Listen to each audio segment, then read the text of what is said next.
গাঁদা রাত্রে 10টা আরেকটা দেখেছি যে আপনি গাঁজা লুকায় রাখছে করে আমরা আপনি একটা প্রশ্ন লিখেছি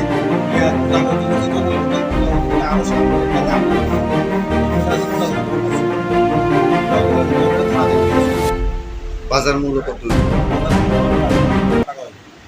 এর আগে যে কালকে মানে সকালে তো 10 লিটার কতখানি টাকাটার মূল্য? তো প্রায় 70 কেজি গাঁজার বাজার মূল্য প্রায় 3 লক্ষ টাকার কাছাকাছি।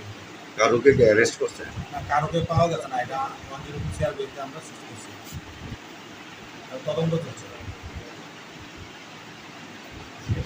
এই গাঁজাগুলি কি কারো বাড়ি থেকে উদ্ধার করা হয়েছে? বাড়ি থেকে না, বাড়ি কোনো একটা জঙ্গলে গেছে।